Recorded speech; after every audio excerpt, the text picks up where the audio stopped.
É da Antônia daqui de Bauru. O que é livre-arbítrio? E ele é livre mesmo? Ela é Olha, espírita, viu? Antônia, Antônia e Antônia, daqui de Bauru. daqui de Bauru. Oi, Antônia, tudo bem? É um prazer falar com você, com os amigos. A palavra livre-arbítrio, ela muitas vezes as pessoas interpretam de acordo com o seu interesse.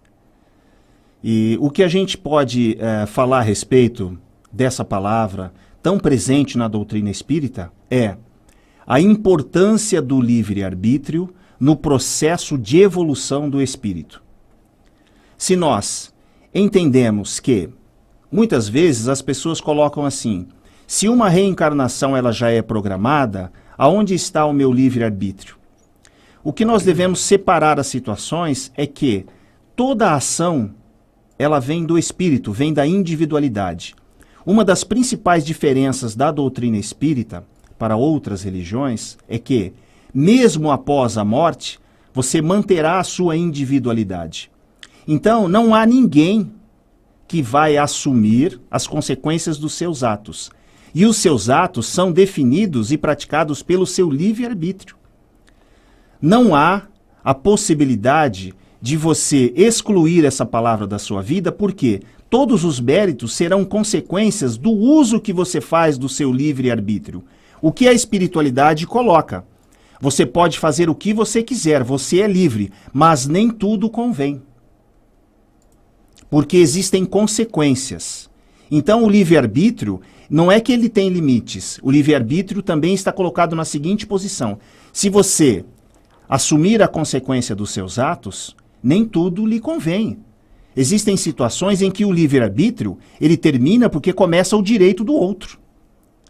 Então nós temos que entender o livre-arbítrio não a possibilidade de nós realizarmos tudo o que nós temos o desejo de fazer. Mas a gente tem que entender que nós vivemos em sociedade. A espiritualidade coloca a importância da comunidade. Então o meu livre-arbítrio ele termina quando começa o direito do outro. A partir do momento que você atravessa essa fronteira, as leis espirituais estão aí e elas são aplicadas.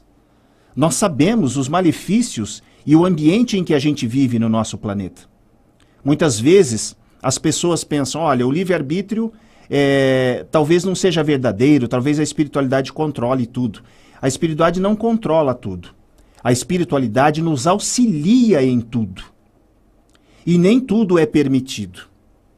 Então eu vou colocar até uma situação que é um texto de Ariano Suassuna, aquele autor teatral que escreveu O Alto da Compadecida, poeta, escritor. Havia uma história em que ele contava, que faz parte, na verdade, da vida dele. Ariano Suassuna, ele disse que a mãe era uma pessoa muito ligada à religiosidade, era católico, assim como ele, era católica assim como ele. E ele viu a mãe ficar doente e viu a mãe falecer e sofrer bastante. E ele orava muito, e Ariano dizia que a mãe, sendo uma mulher de fé, não merecia aquilo, não merecia passar por aquele sofrimento. Por que minha mãe está passando por esse sofrimento? Ela é uma pessoa tão conectada com a religiosidade, com Deus. Então Ariano disse que durante um período, ele ficou de mal com Deus. Ele dizia até que era ateu. E um dia, Ariano estava fazendo a sua leitura e lendo uma obra do poeta Dostoiévski, há uma frase que diz o seguinte: se Deus não existe, então tudo é permitido. E aí ele ficou pensando sobre isso. Se Deus não existe, então tudo é permitido. Ele falou, tudo é permitido? Ele começou a pensar. O homem pode fazer o que ele quiser? Cometer as atrocidades que ele quiser? Tudo é permitido? Não. Independentemente da sua religião, você sabe que a sua consciência te cobra em relação a alguns atos. Que de repente você fala, olha, determinada religião não aprova, outra aprova. Não, independentemente, se você for desconectado da sua religiosidade, a sua consciência, uma hora dirá para você, isso que você fez não está correto. Essa consciência, ela mostra, e mostrou para Ariano, que realmente existem coisas que não são possíveis, o homem não pode fazer. Por quê? Porque Deus nos colocou a consciência como nosso juiz. E a partir daí, a palavra livre-arbítrio, ela tem uma relação direta com as consequências dos seus atos. E a partir do momento que eu atravesso a fronteira, que é o direito do outro, eu tenho que repensar o que é o livre-arbítrio.